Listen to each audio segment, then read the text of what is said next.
Good, good. All right. So this is some stuff that I did last time. I just wanted to go through, not all of it, of course, but some of it again, mostly with the observations and experiment stuff. Okay. So basically, when one does a study, remember in statistics, you're generally doing some kind of study. You're trying to learn something about a group of people or objects. You know, you might want to learn something. For instance, I think the example I kept saying last time was SUNY Oneonta students, how many hours a week they read. You know, that's how many hours a week they read, that kind of thing, let's say.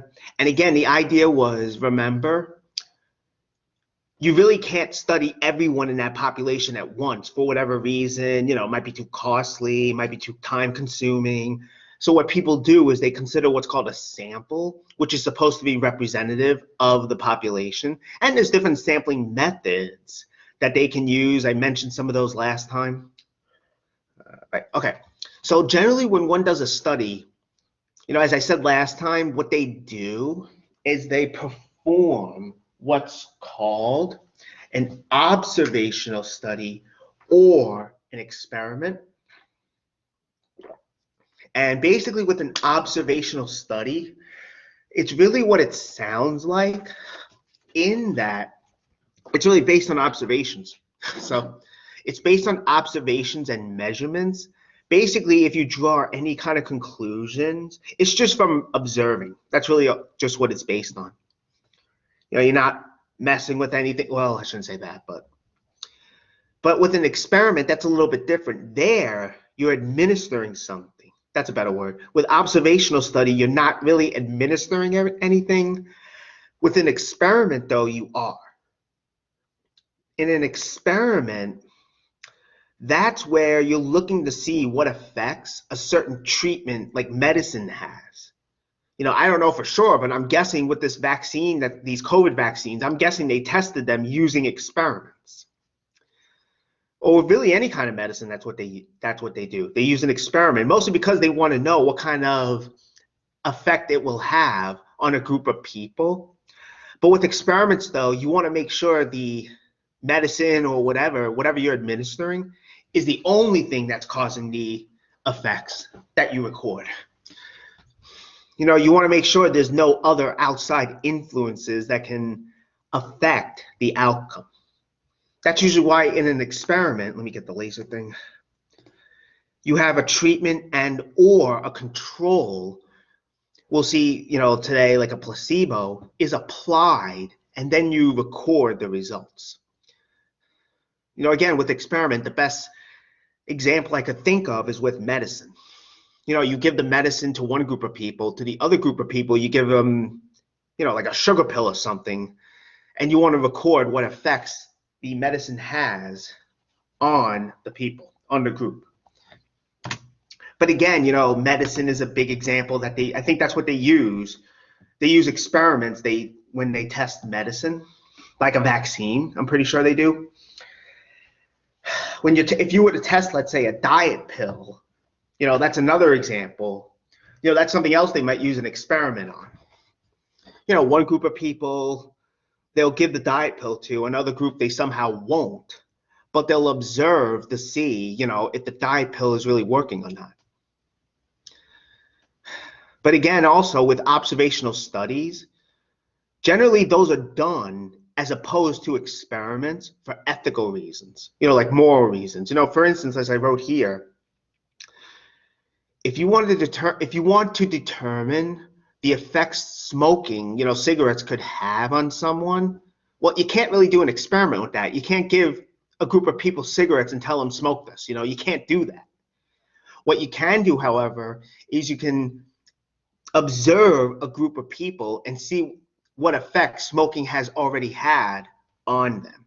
You know, people who have already been smoking, in other words. Something like that. That would be observational study. You know, for moral or ethical reasons, you can only do an observational study.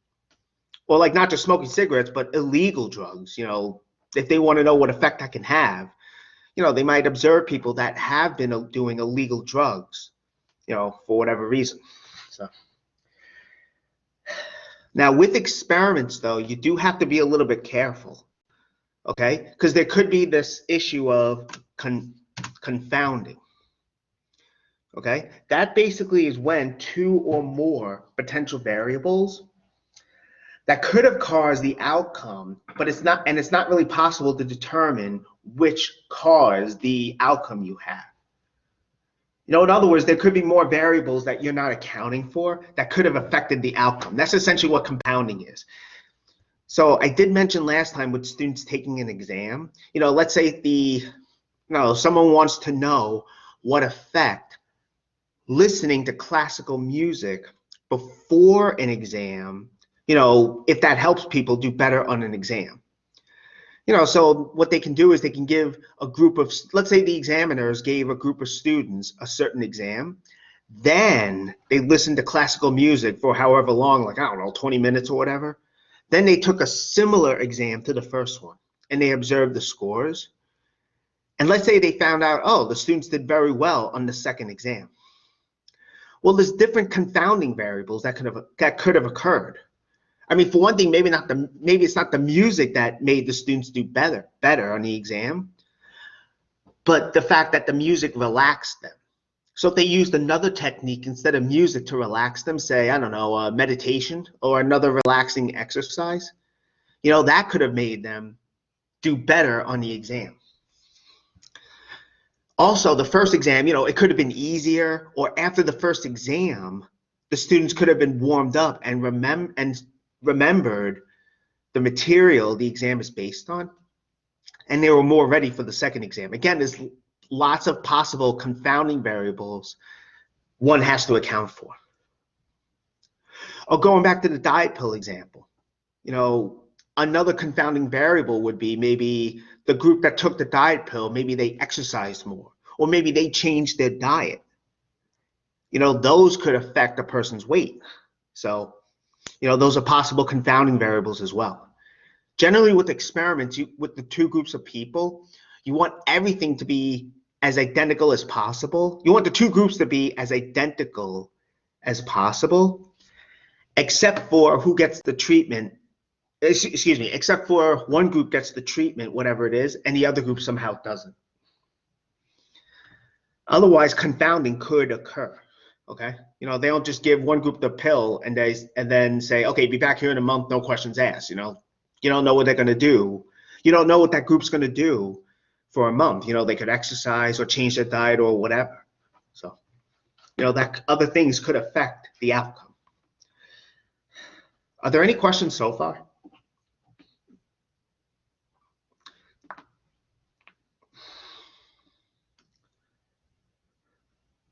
All right, in that case, let's keep going. Okay, so confounding could be a problem when you're doing an experiment. What do we do about it? Well, as I said, participants are divided into two groups. One group is called the control group. The other group is called the treatment group. And again, the control group, they don't get the treatment. But the treatment group gets the treatment though. But again, both groups are as identical as possible. Whether they're identical as possible, except for the control group does not get the treatment, medicine, or whatever it is, and the treatment group does. So with the exam example, with the music, a better way to handle confounding would be have one group of students listen to the music, the other group does not, and then they would both take the same test, something like that, because that would help account for some of the confounding variables that we mentioned already. You know, like the students being warmed up, you know, maybe the exam being easier than the second exam being easier than the first one, things like that. For the diet pill, what they could do is with the control group, you know, they would not get the diet pill, but the treatment group would. But other than that, they would monitor how much each group exercises, what kind of exercise they do to ensure that they're identical. They would also monitor their diets, you know, to make sure that their diets are similar. You know, that is, their diets haven't changed. Again, you want to account for other possible variables that could affect your outcome. That's what confounding is. Okay, you might have heard of the concept of a placebo. Here we go. You would, and as I know this is going to be kind of silly compared to what I just said, but not giving the control group anything. So giving the treatment group the treatment, but not giving the control group anything, that could cause more problems actually. So in the diet pill example, giving the treatment group the diet pill, not giving the control group a diet pill, not giving them anything, that can cause more trouble. Mostly because of something called the placebo effect. Okay? That's when some people would experience a benefit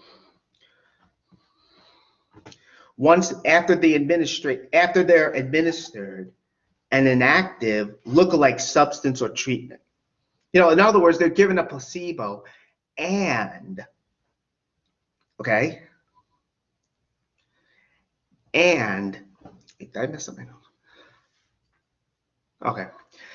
The placebo effect, so I had to catch my breath.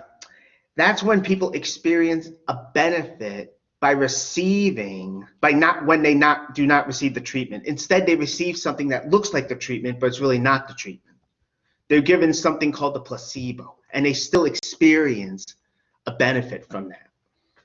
Like for instance, with that diet pill example, okay?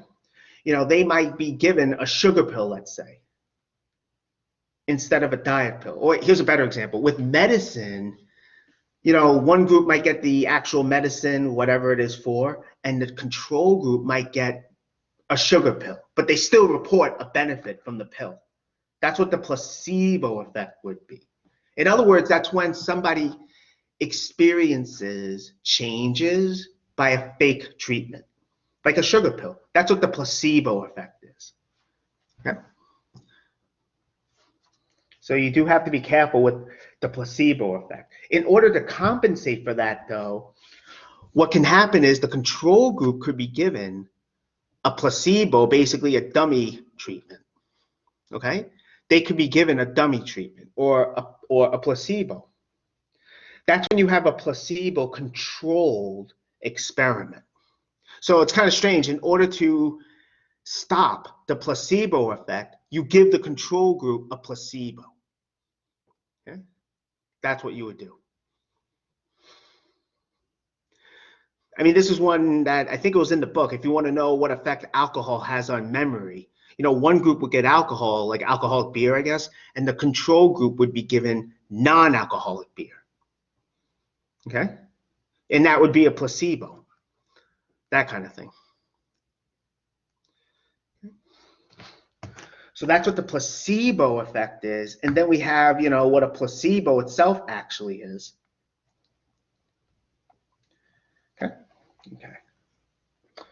Okay. And again, we have this notion of a placebo-controlled experiment. Again, that's when the control group is given a dummy treatment called a placebo. Then you have what's called the placebo-controlled experiment. Okay? The treatment gets the actual treatment. The control group does not get the treatment. They get a fake treatment or a dummy treatment. Okay. Again, with the alcohol, one group might get alcoholic beer. The other group might get non-alcoholic beer. They do taste the same as far as I remember. As far as I know, I mean. So, okay. All right, let me just pause the recording.